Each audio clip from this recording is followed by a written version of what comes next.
이 말씀은 우리로 하여금 그 어떤 때에라도 은혜를 바랄 수 있도록 우리에게 힘을 주고 용기를 주는 말씀이다. 이렇게 말씀을 드릴 수가 있습니다. 오늘 이 말씀 속 상황은 어떠한가 하면은 지금 그런 때라면 절대로 은혜를 바랄 수 없는 때다. 그런 거예요. 오늘 말씀에 보면은 이해가 쉽지 않은 말씀이 나오는데 바로 하나님의 아들들과 사람의 딸들에 대한 이야기입니다. 이 말씀은 참 우리가 이것만 가지고는 도통 무슨 말씀인지 참 알기 어려운 말씀이라 할 수가 있습니다. 다 풀어낼 수 없는 말씀이라는 거죠.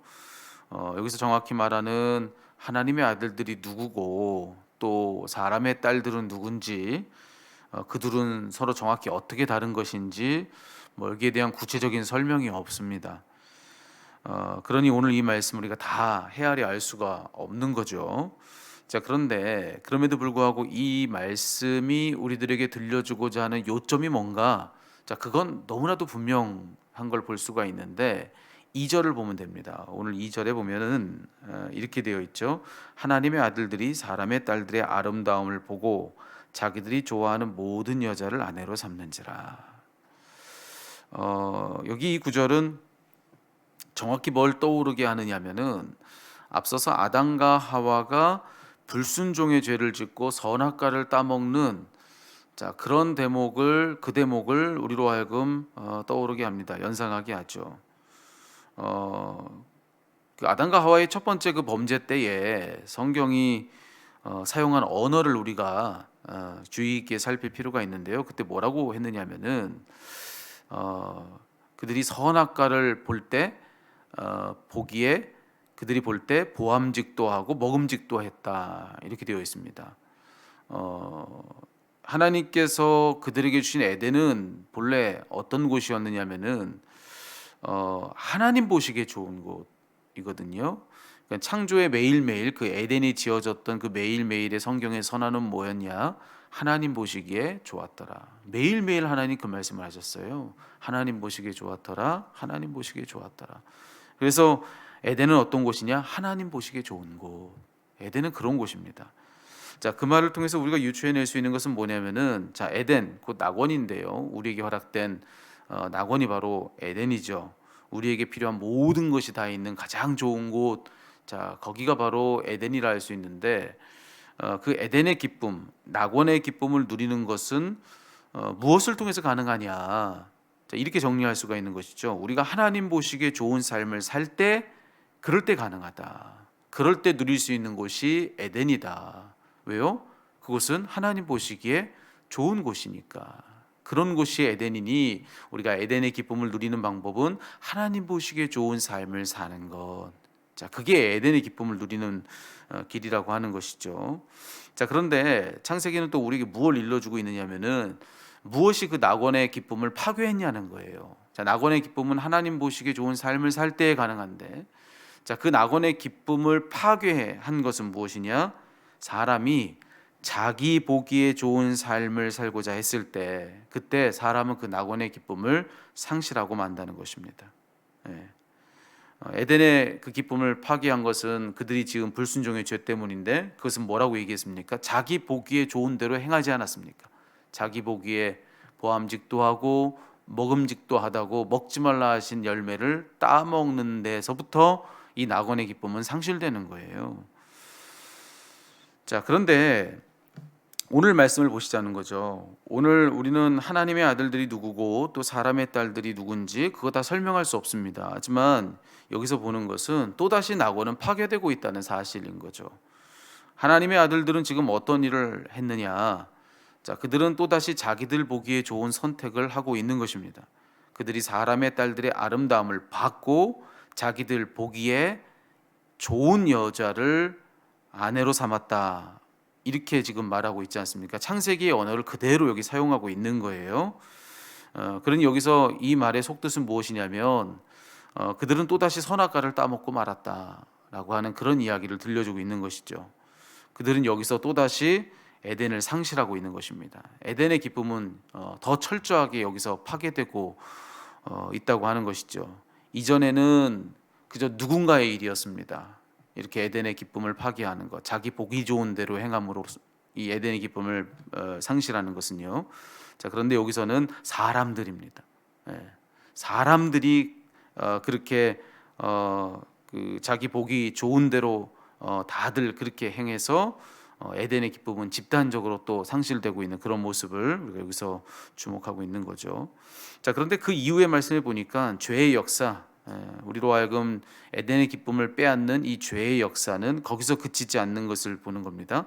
창세기 6장 5절 이후의 말씀에 보면은 이렇게 되어 있죠. 여호와께서 사람의 죄악이 세상에 가득함과 그의 마음으로 생각하는 모든 계획이 항상 악할 뿐임을 보시고 땅 위에 사람들 지으셨음을 한탄하사 마음에 근심하시고 7절 이르시되 내가 창조한 사람을 내가 지면에서 쓸어버리되 사람으로부터 가축과 기는 것과 공중의 새까지 그리하리니 이는 내가 그것들을 지었음을 한탄함이니라 하시니라. 여기에 역시나 창세기의 언어가 그대로 사용되고 있습니다. 창세기 앞서 창조의 사건에서는 하나님 보시기에 좋았더라라고 하는 것이 창조의 결론이었습니다. 근데 지금 창세기 6장 5절은 이 모든 걸 다 뒤집는 이야기예요. 하나님 보시기에 좋지 않았다는 겁니다. 하나님 보시기에 좋지 않았다. 5절에 그렇게 되어 있죠. 여호와께서 세상에 죄악이 가득함과 그의 마음으로 생각하는 모든 계획이 항상 악할 뿐임을 보시고라고 되어 있습니다. 하나님 보실 때 그저 악할 뿐인 것을 보시고, 자, 그래서 어떻게 하십니까? 이 세상을 쓸어버리겠다. 하나님 지으신 창조의 세계를 없애버리시겠다고, 창조를 다시 되돌려서 없는 상태로 만들어 보시기로 작정하셨다라고 하는 그런 이야기가 지금 흘러가고 있는 것입니다. 하나님 지으신 세상을 다시 취소시키는 그런 내용들이 여기 지금 등장하고 있는 거예요. 여러분, 여기서 우리가 보는 건 뭐냐면 죄가 얼마나 더 심각해졌는가죠. 죄는 이제 한 무리의 사람들의 문제가 아니라 온 세상의 문제가 지금 되었다는 거예요. 하나님 보실 때 좋았던 세상은 엉망진창이 되었고 이제 죄악은 온 세상에 가득 찼다. 사람은 그저 그 마음에 이제 악할 뿐이었다. 이제 그렇게 지금 이야기를 하고 있습니다. 그래서 하나님은 사람 지으신 것을 후회하셨다, 한탄하셨다.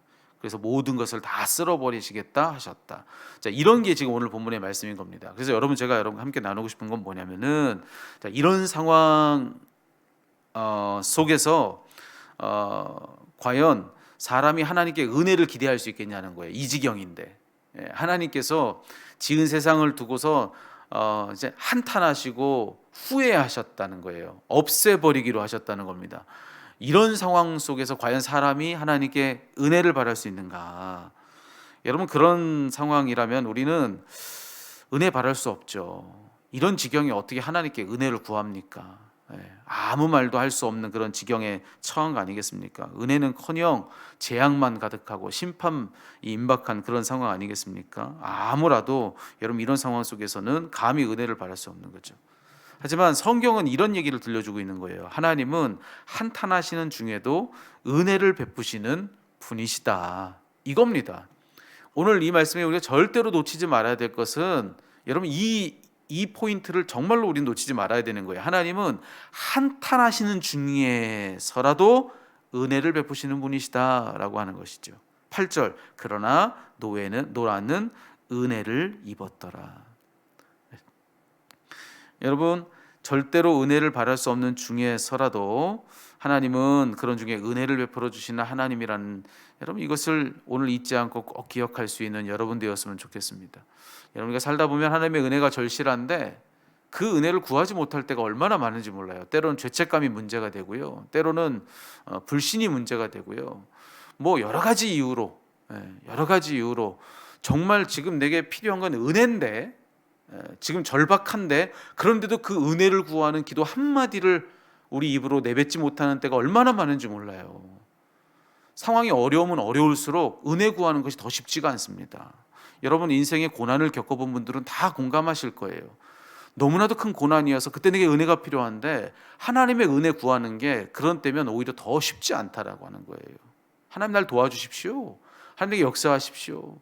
하나님, 정말 저는 하나님이 절실합니다. 이게 쉽지가 않아요.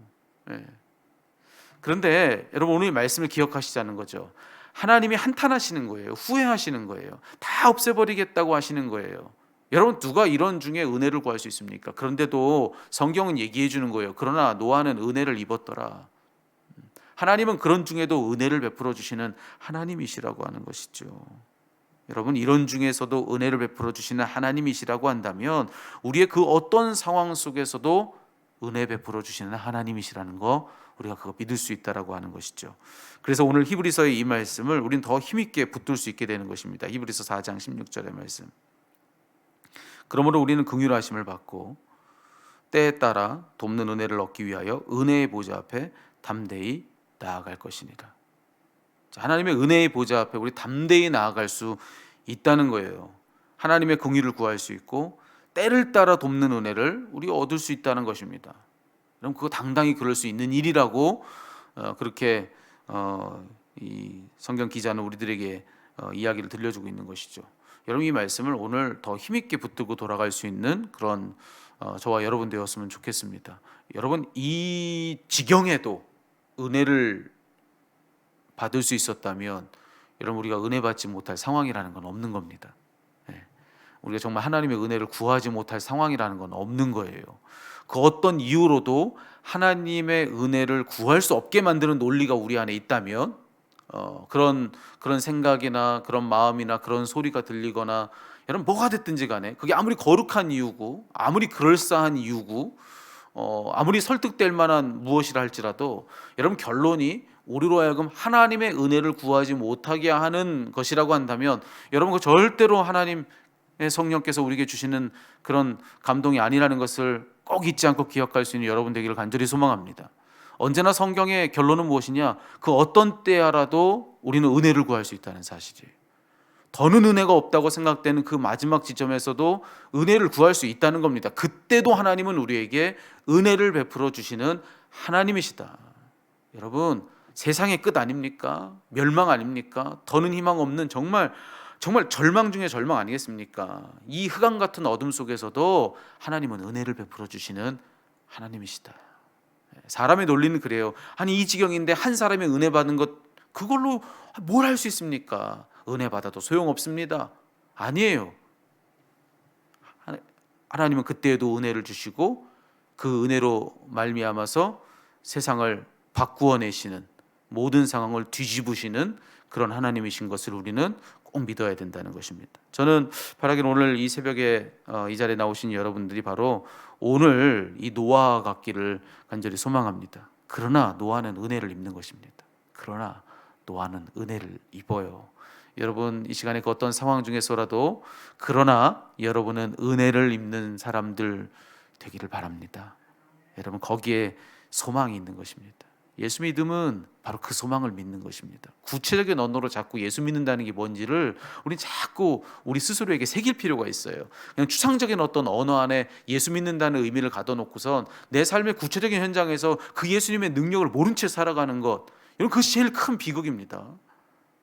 우리가 예수 믿는다는 것이 구체적으로 내게 무엇인지를 자꾸 구체적인 언어로 바꿔서 그 의미를 붙들고 살아갈 필요가 있는 거예요. 오늘 이 말씀은 예수 믿는다는 걸 무엇이라 얘기하고 있습니까?